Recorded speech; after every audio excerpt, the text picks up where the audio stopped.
Good morning, everybody. Good morning, and welcome to Magic in Mind. My name is Maggie Rose Cunningham, and today we are going to be exploring unconscious bias and intuition. We're going to be looking at how a fear around having unconscious bias can stop us from enacting our intuition. And we're going to be looking at methods for working on that unconscious bias, recognizing that we can never get rid of it fully. It serves a sort of evolutionary function, but we can work to deepen our intuition and to learn to trust it more. So what I wanted to start with is just to invite you to take a moment to think back, maybe a moment in your life where you either were or you saw someone who knew that they were like the best in the room. They were the perfect person to choose for something, and they weren't chosen. Now, this could be a child in the sports team or at the school play, or it could be a young adult going to an interview, or it could be someone on another selection panel, or it could be that you are rejected by your beloved's family for some reason, even though your beloved adores you. Family no, not good enough, whatever the reasons are. All of these times through life when unconscious bias can cause us to overlook, to ignore, to exile, to other, to make small, to sadden, to try and diminish, and to devalue other people. And I say all of those words deliberately, because I'm imagining that a lot of you are going, oh, ugh. A, I might have experienced that at some point, and B, I never want to be that person. I never want to be that person who makes somebody else feel like that. And so that's why this session is really important. And we're going to be working with, we're going to be looking at bias, we're going to be looking at intuition, we're going to be looking at the distinctions between the two of them, and we're taking lessons from Ratatosk. Ratatosk is a red squirrel. I've got this mug here. This is my mug, my Ratatosk mug. He's not a grey squirrel. I remember seeing red squirrels on my walk to school when I was a little girl, and sort of watching them, and obviously not knowing that would become something that I never saw again. Grey squirrels were introduced into our environment, and now red squirrels are so rare now. Grey squirrels dominating. So we're going to be exploring the tale of Ratatosk. And what I want us to recognise at this point, which is very, very difficult for us, is if we are values-driven people, it can be really, really hard to recognise that all of us have unconscious bias. And if you do recognise that you have unconscious bias, then it can seriously diminish your self-trust over knowings that you get where you go, I've got a good feeling about this person, or I've got a bad feeling about that person, because you can think, is it unconscious bias? Is it? And do please say hello in the chat box if you're joining me live. It's lovely to see you. Hello, Candice and Christy have both said hello. And Christy is saying, yeah, co-worker. We all have those moments, and that feeling, that sort of horrible grippy feeling inside. I always think about the little, the child who's last being called for PE, even though maybe they've been practicing so hard to be selected, and they got great time and it was all going really well, and then for whatever reason, the other children don't see that. They don't see all of the practice been doing. They don't see the merit. And Suki, you're saying, funny enough, you studied Ratatosk this weekend. He wasn't only a troublemaker, he caused both the serpent and the eagle to trim the tree and encourage new growth. Indeed, and this is what we're going to be looking at with Ratatosk today. And we don't know a huge amount about Ratatosk. What I want you to imagine at this point is, we're going to look at his mythology in a little bit, but I'd just like you to imagine a little red squirrel. It's like a cheeky little red squirrel. And it's halfway up the tree, but you can't see it because they're really good at hiding, aren't they? And it spots the nut, and it goes whoosh down the tree, whoosh along the, grabs the nut, whoosh, back up the tree before you've even blinked. It is so fast. It is so fast. Now, unconscious bias, if you think about what it actually is a shorthand for making quick decisions. Now, that's what it is. And that is the same for instinct, which we're not going to cover in as much detail today. There's some interesting differences between instinct and intuition, but we need to do that at another session because we won't have long enough today. See if anything comes up. and intuition. You know, instinct and intuition are both shorthand forms of processing. Instinct is, survival, quick, need to do that. My instinct says that, go, go, go, because I need to move fast. Intuition gathers in like vast swathes of data, huge swathes of data, in order for a decision to be made, often in ways that can't be fathomed by the rational brain. And this is why, unfortunately, you can see that the process of having unconscious bias and applying unconscious bias and the process of intuition can feel very, very similar. My instinct tells me to go for this. And I'm going to break down unconscious bias for you a little way. And these definitions are from the Imperial College website. If you're interested, you can look them up and you can find a little bit more. Hi, Suzanne, lovely to see you. So we have affinity or similarity bias, which is probably the most commonly understood form of unconscious bias. Often people talk about it in terms of interviews. Basically, it means like it's people like me. People like me. Now, it's a real problem in workplaces, where you get people who will choose people who are the same as them, and then the workforce isn't diverse enough. It doesn't have different types, different ideas being contributed. There we can have absolutely huge blind spots around a new service that's being developed or a product that's being developed, because all of the same people who have the same opinions, viewpoints, are developing the product. So it's not a good business model, which is one of the reasons why, obviously dealing with unconscious bias is right from an equality point of view, but it is also right from an effectivity point of view. And it's the way that a lot of companies will deal with this, is to say, okay, we need to make sure that on interview panels we have diversity on interview panels, so that stops people on the panel from choosing people who are like them, because we've got a diversity of opinion going there. But there is also, really clear, people like me piece has a very good, well-grounded survival rationale for it, which I studied when I did a master's degree, and I looked at education, social policy and education in the context of equality and diversity. We're looking at how young people choose a university, and it's partially, you look at the league tables, you look at all the stuff, you do the rational brain stuff, this, you should look at this and look at that, but most of the decision making is made around very tacit feelings that work on the basis of, are people like me successful in this environment? And that is an important survival mechanism. It makes sense, doesn't it? You would say, okay, I can see people who maybe look like me or think like me, or they're using the same words as me, or they like the same things as me. The paintings on the walls, the way that the stuff is drawn, the books that are on the shelves, and all of those types of things. They have similar interests to me. Therefore, I'm going to get on, because this is a learning environment, and I want to be feel as I belong. So people will choose where they go to university and where they decide for jobs as well, because interviews are a two-way thing, aren't they? Where will I feel comfortable? And there is a reason for that. And I think that's important to remember, is that we don't just want to go, nothing about that's there. There are times when that place of unconscious bias is seeking to help us to survive. The difficulty comes more particularly when you're in a place of power and you use unconscious bias against somebody else, where you're acting as a gatekeeper for them. So just wanted to bring that in because I think that's important. So that's one form, affinity or similarity bias, as it is officially known. Then we've got confirmation bias. And those of us who have readings, we do seership, all sorts of things, we might recognise this. And this is where you've made a decision, and then everything around you comes to confirm the decision. And this can be quite an interesting play area between intuition and confirmation, and the universe saying, yes, you've made the right choice, and this idea of confirmation bias. It works on the basis of, let's say, I've decided I'm going to buy a fantastic electric blue car. I'm going to do it, it's going to be fantastic. And then I keep seeing electric blue cars around me all of the time. It's a well-known phenomenon. You think of something and then you see it out there. And the sort of rational argument says that we see it because we're holding it in our mind, and then we're biased towards it. Literally, our perception biases us to see the thing that we're looking for. That makes sense, doesn't it, to a certain extent?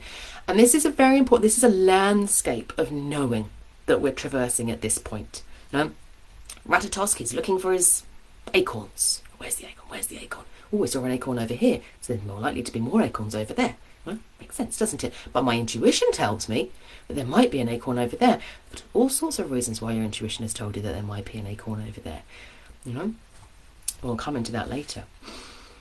Then we've got what's called the halo effect. Now, the halo effect is when, particularly when somebody, but it can also be a company or a relationship or a thing that's presented, you have one positive experience, or perhaps a couple of positive experiences with that person or thing, and therefore you work on the basis, you're then positively predisposed towards them. And this, again, is a little bit difficult because that's what we do all of the time, don't we? We build a picture of somebody slowly over time. And we say, okay, no, I'm building I like you, I know you, I trust you. We build trust through that. It's not a bad thing. But it's recognizing that our brains are then starting to make subconscious decisions. And so you might say, I really, really like this person. And I'm going to go and ask them. I'm going to go and ask them for financial advice. Okay? Never asked them for financial advice before in my life. And for whatever reason, I've decided that I'm going to trust them over the person I don't really like that much who happens to be a financial advisor. That's when we start to get into the unconscious bias realm. I'm just going to trust that person because I really like the shade of lipstick they wear. Excellent choices in lipstick. Now I'm going to go and ask them to help me, choose what ISA to bring out. It's that sort of thing that comes up. And you can get the same effect. It's quite funny. When I read this for a long time, I read it as horn effect. I thought it meant like somebody blasting their horn as in a warning, danger, danger. And then I realised that no, it was like the halo effect and the horn effect is basically the opposite. Is when somebody does something that you really don't like, and then you decide that everything that they do must therefore you also won't like it, which is a little bit like the financial advisor who you didn't like that much, so you went and you asked your mate instead. So these are all forms of unconscious bias, and we can see why it is that human beings use them and why it is that they start to get melded and mushed together into intuition. Right, so let me know if you've ever witnessed, or you can sort of that resonates with you, these different ideas of unconscious bias, the affinity, like the people like me, the confirmation, you then see things out there and you go, oh yeah, it's confirmation that I should do this and I should do that. Halo effect and the horn effect. Let me know if that resonates with you and you think, yeah, no, I've seen that in my life. So now let's start to unpack this a little bit more, because we've noticed the ways in which unconscious bias might mask or they be very similar to intuition. And Maggie said, yes. So I'm going to give you a quote here. Hold on, I was going to give you a quote. Where have I put it?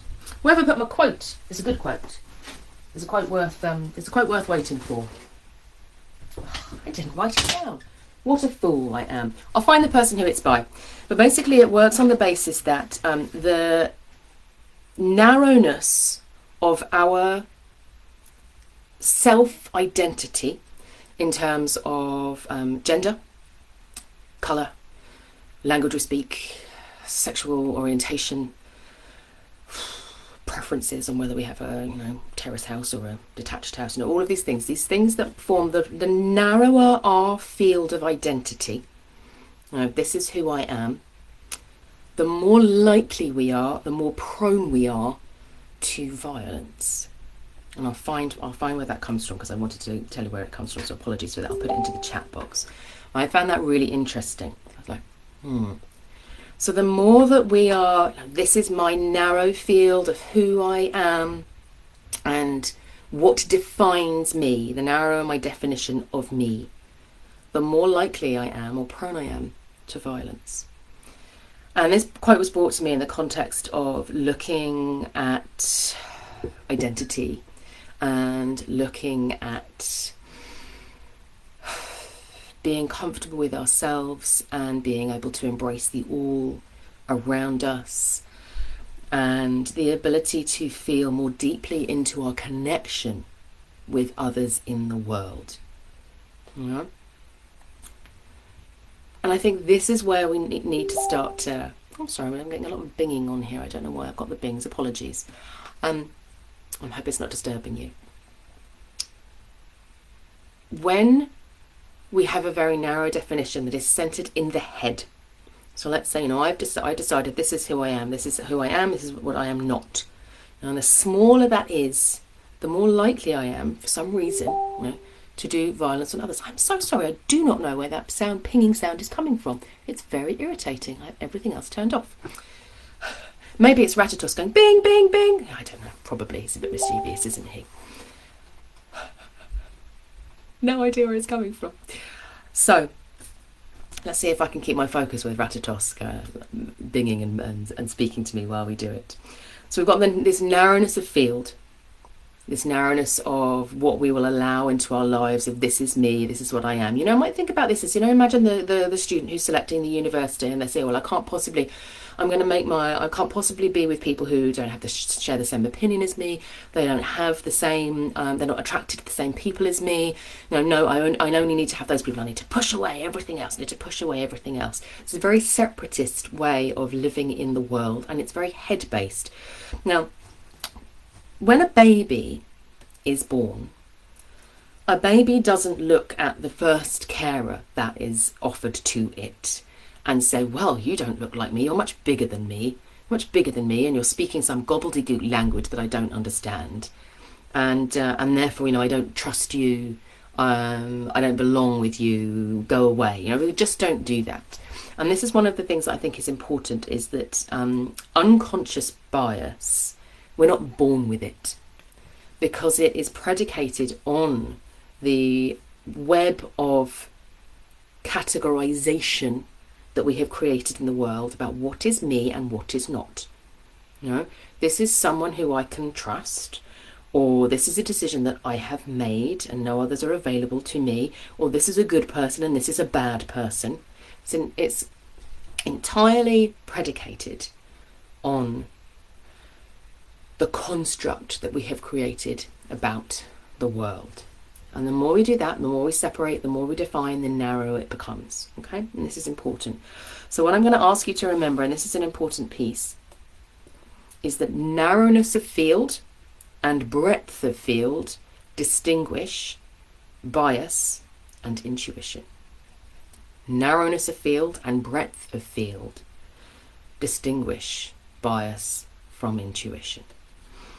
So we're going to do a little bit of a thought experiment now. So as Suki mentioned, and for those of you who know Ratatosk well, you will know that he is said to trade insults between the eagle, who sits at the very top of the tree, whose name we don't know. He's said to have a hawk, I want to say it's a hawk, between his eyes, which I quite like. It's quite fun. It's like the third eye going on there. And the serpent Nidhogg at the bottom of the world tree. But what I want to suggest at this point is, what if that was not his original function? What if that is a symptom? What if that legend is actually quite a cunning example of what happens when we have that narrowness of field, when we don't have the depth of field? So let's say we've got the eagle at the top. So the eagle, he's perception, he's up in the sky realm. He's the mind, he's very sort of Adinic in that way. And he perceives something out there in the world, okay? He perceives it. And this little experience, perception, is like a nut, it's like an acorn, maybe, that the eagle is holding. But the eagle on this particular time, he needs to make a quick decision. He doesn't have much time to make the decision. So he doesn't send the nut down. He doesn't let the nut fall, or he doesn't even give it to Ratatosk. He doesn't send it down to the serpent. So the eagle represents perceiving, experiential, knowing, conscious self in this scenario. And the serpent represents the deepest soul-knowing self, who is interconnected. If you think about trees and you think about the roots going down in these sort of webs of interconnected trees, the all. The serpent is this connection to the all. The eagle is receiving information all over the place and defining it and categorizing it and creating language and doing amazing and wonderful things. And the serpent is that deep, essential knowing.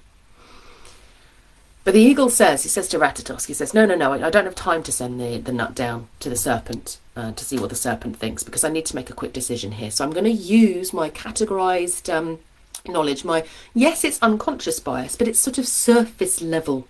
No, it's all of these categories that have been made. So the nut doesn't make it down. Ratatosk goes down and he says to the serpent, "The eagle doesn't like you. He didn't send you the nut. There's a really juicy nut up there." Ratatosk's a bit annoyed, I can tell, he's annoyed. But you can't have it, you're not trusted. You're not trusted. No, so that's going on. And the serpent is annoyed now. No, the serpent hasn't got the nut.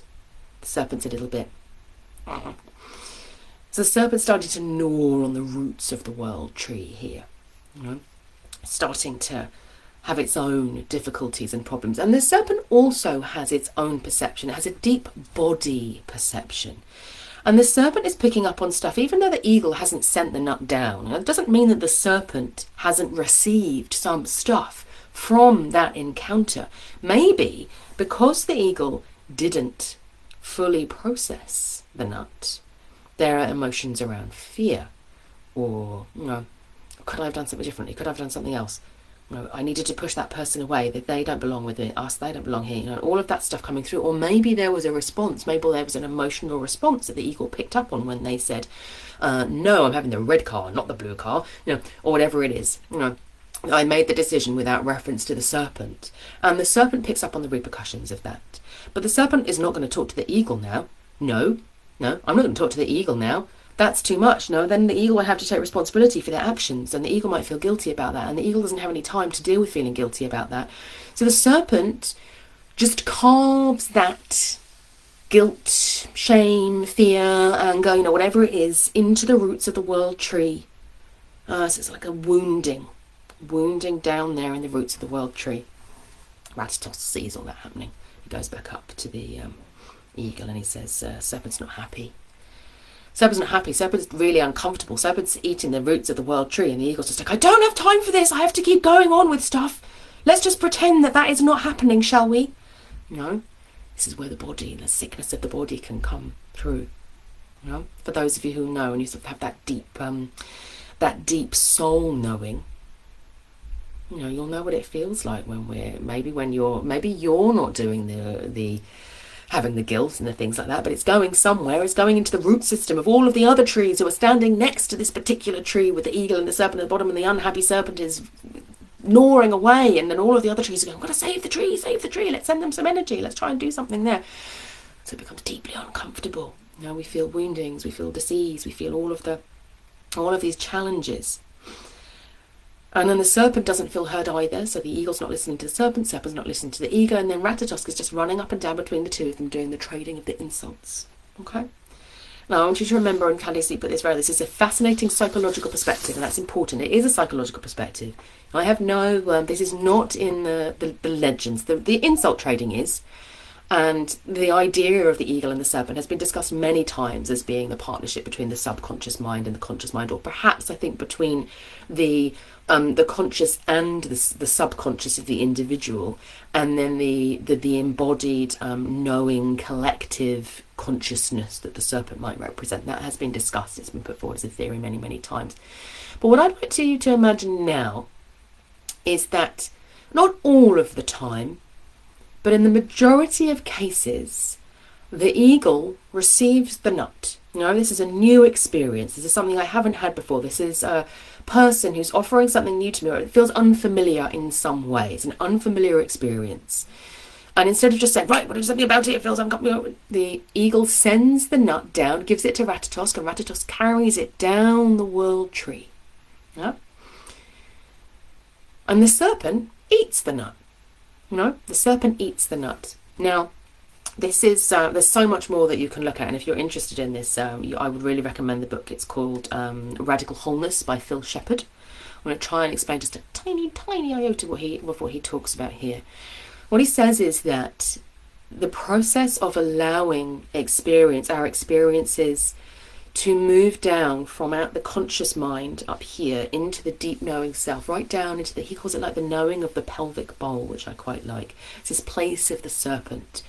He says that all experiences must be integrated. And they must all be integrated. That's the job of the serpent, is to do that integration work.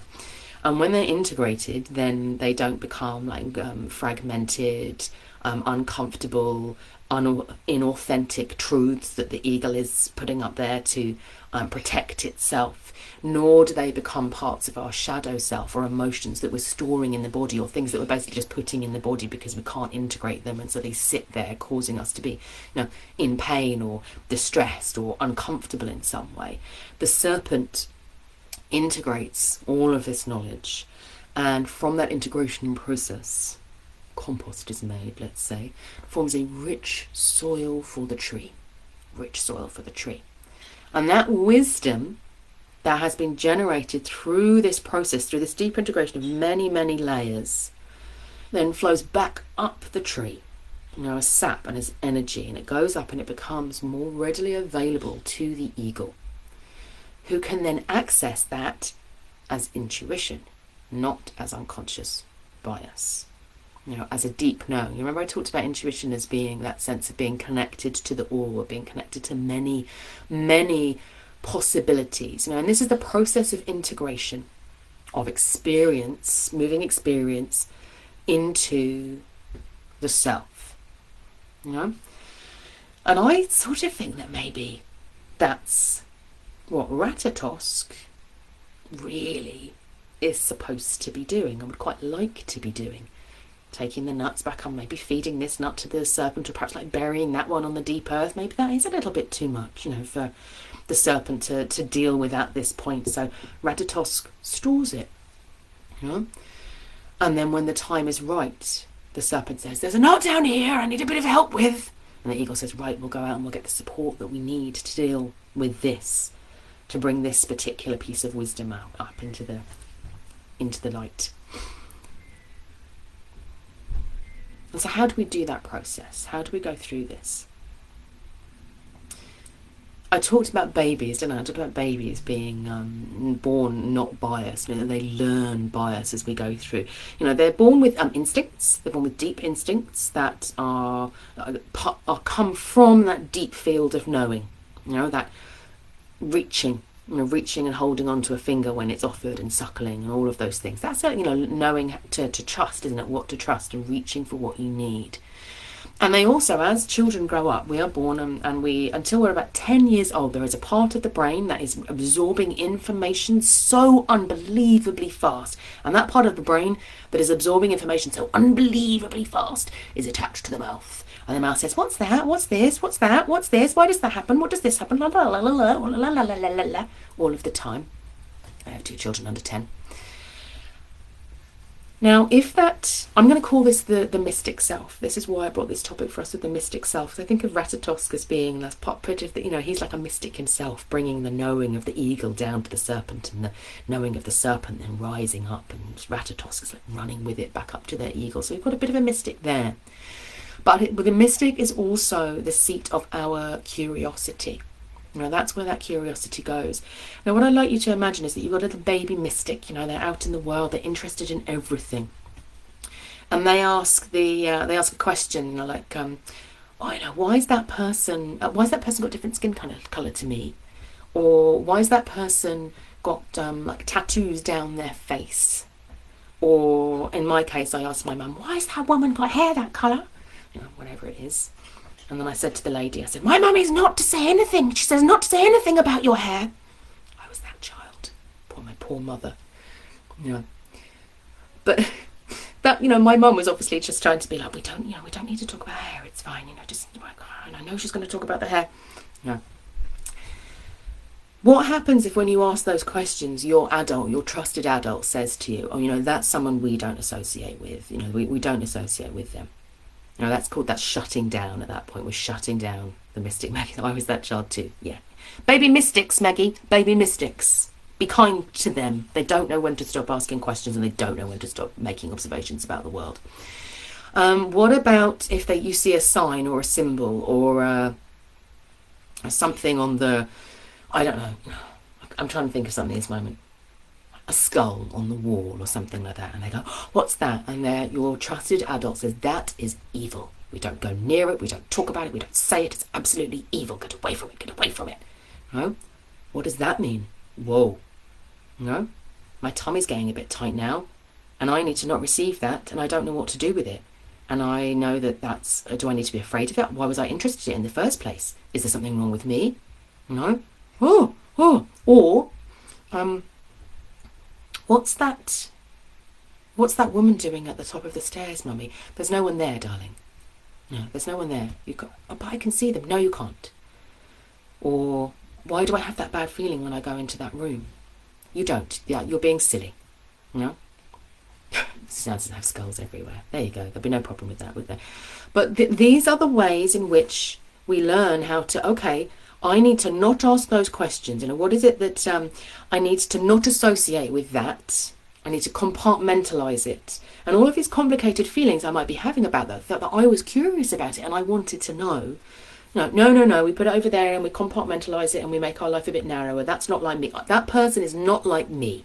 That's what I've been told, and I have no other frame of reference or information about it. And I've also been told that it's probably a bit wrong to ask about that person or to be interested in them. The thing that's evil, am I ever going to ask about that again? What does it mean? Why is it evil? No, because you've heard all of this judgment and the stuff that's come from the other person. So it takes quite a persistent child to keep doing that, particularly if you're a highly sensitive child and you recognise that you are distressing the other person by asking those things.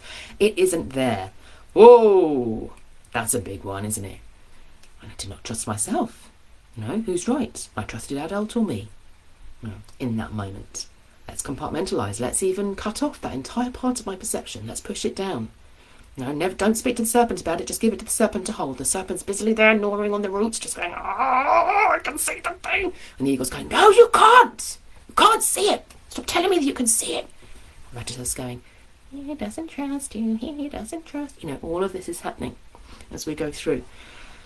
So the message is, don't take the stuff down to the serpent, but at the same time the serpent already knows on some level, so it's don't take anything that would help the serpent to process and digest what's happening, just make the serpent deal with it. And and then we get the wounding at the roots and the gnawing on the roots coming through. What would happen if instead of those responses the chosen adult was able to say about like the person that they've seen who's unfamiliar in some way, I don't know much about them, but how could we find out? That's giving permission to the child to be curious. It's not saying I know everything, but it's saying it's permission for the child to be curious. How about the thing that's evil?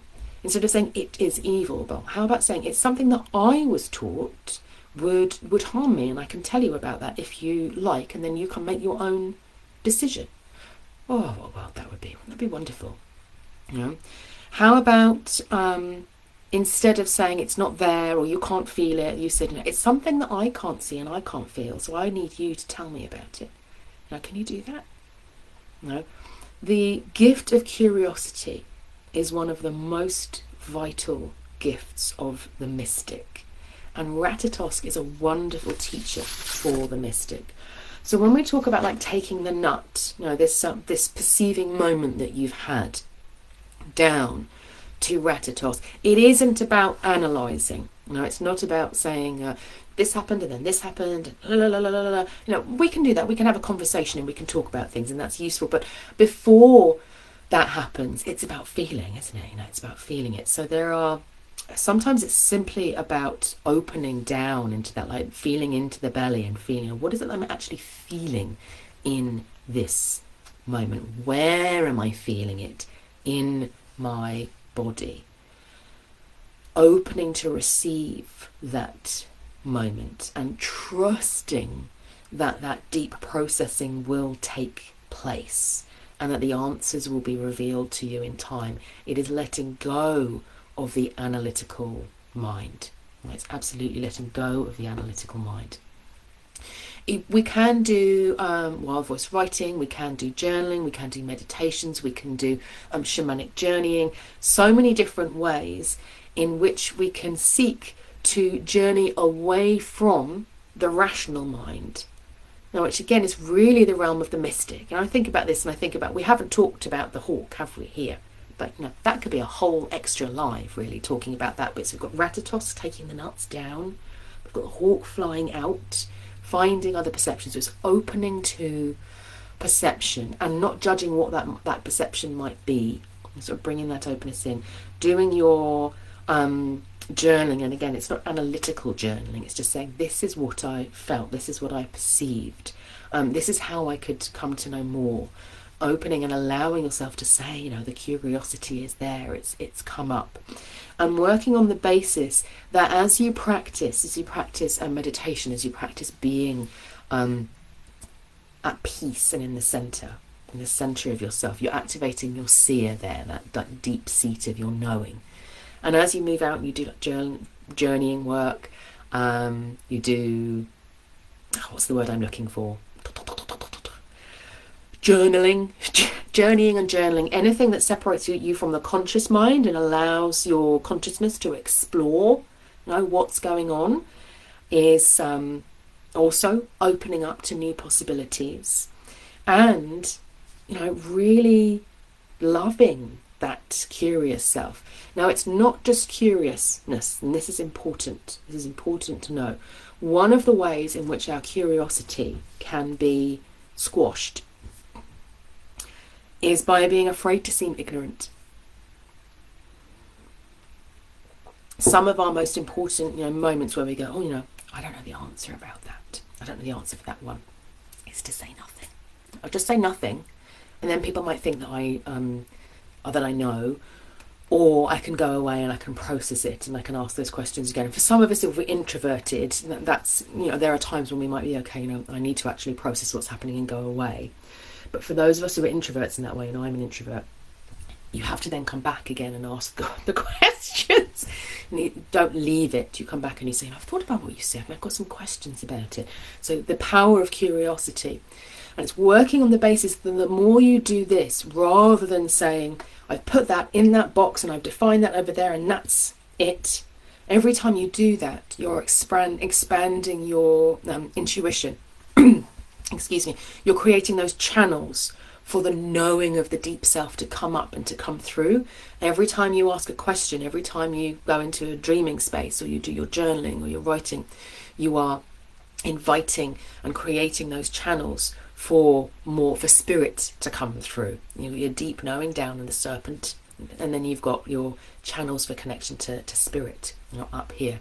Maggie say, yeah, I do as well, Maggie, and I think that that can be really challenging when society does, you know, it tends to be, particularly in large corporations, that people who are extroverted and think very quickly and make decisions very quickly tend to steer decision making because they act fast and because they speak loudly. You know? And so if you are a thinking fast extrovert, it's about saying, okay, well, if I don't have that, you know, withdraw, process and think, and, you know, quieter processing faculty available to me, how do I make space for the slower paced introverted thinking? How do I make space for the nut to travel from the top of the tree down to the roots, be digested by the serpent, and then the wisdom to flow back up again? Because if we don't make that space, we will end up making rash, short-term, selfish decisions that are not sustainable or environmentally friendly or any of the other things, you know? So have a feel into that, and think to yourself, how much time am I making for myself to go and connect with that seer self, with the serpent deep down in my belly? How am I making space to offer those experiences down to the serpent and to let go of them with the conscious mind as well? To say, right, done with that. Conscious mind is letting go because my ego needs to rest. No, ego needs to rest.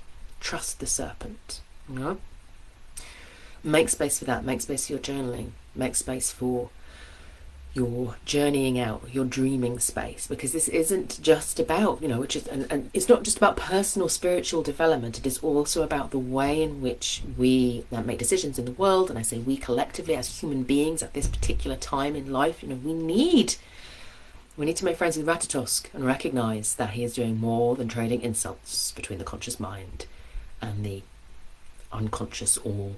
You know? So let me know what's landed with you. Let me know if you have any questions. Suki, you asked me about tea. Yes, you asked me about my relationship with tea, aren't you? So this is what I've got. It's a complex process, Suki, but we're working on it. So I've got my beautiful nettle tea, and I've got my little teas made. Brews my tea in the morning for me. I have my pot of nettle tea in the morning. And I do not move on to my black tea till 5 hours later. You know? So I have my window there, Suki. I love other herbal teas as well, but you know, this is my for people who are not in the know. We were talking about the partnership that I was having with tea, and I needed to stop having as much black tea, which I adore. So that is that's what I've done. But this is my first black tea of the day, Suki. Here, the sacred black tea in my Ratatosk mug. Let's have a look through and see if I have missed any of your comments or thoughts before we close. Let me know. How has this landed with you? I can see a lot of people saying, yeah, no one has ever managed to take my curiosity away. I just couldn't stop. And that's a great thing, isn't it? You know, it's a great thing. And it's recognising how are we then applying that curiosity? Where does that then take us? What more wisdom do we have access to? Because that little curious self was never shut down. And I would pretty much guess that everybody who is here has, even if they've been told, don't say the thing! Don't say the thing! Why do they have to say the thing? Can't stop saying the thing. You know? You can't keep a good mystic down. Just saying it now. Can't keep a good mystic down. Oh, it looks as if I have given you lots of food for thought for your mystic self. Meg says, people say I'm an overthinker or I have a wild imagination. And that's interesting, isn't it? People say to me a lot. I remember working with somebody and he was just like, whoa, you think really deeply. I was like, I don't think I do. You know, I know people who think much deeper than me. And I think maybe it's recognising that we talk about, I don't like the word spectrum anymore. I'm getting bored of the word spectrum. I want something else.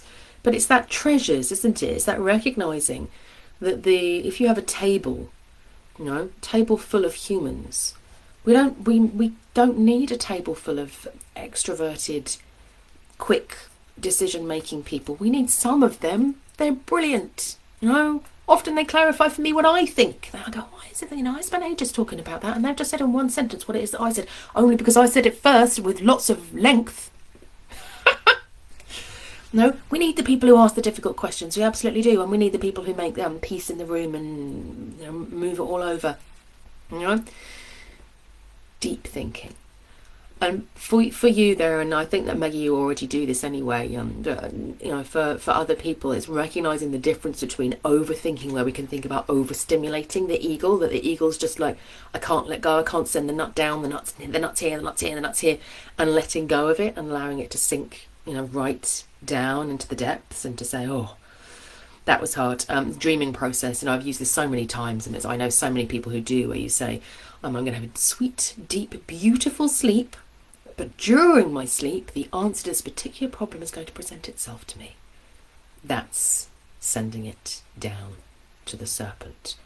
Number of times I've woken up going, oh, that's the answer. You know, the serpent wants to talk to the eagle, and the eagle needs the serpent. And as Candy says, what a beautiful place to end, the world needs all of us. Yes, it absolutely does. Thank you all. I look forward to seeing you next week. And a reminder, we have our retreat, our Reclaim retreat with the Mystic is on the 26th of March. And I have run, with the last of the Reclaim retreats, I will have run all 5 of them at that point. And when they run again, they will no longer be at that early bird pricing. I made them available, you know, very good investment price, because I wanted everybody in the community to have access to them. So, you know, if you want to get in there for that particular retreat, which is going to be really fun, it's on the 26th of March and it's available to book on the website. Okay, see you all very soon.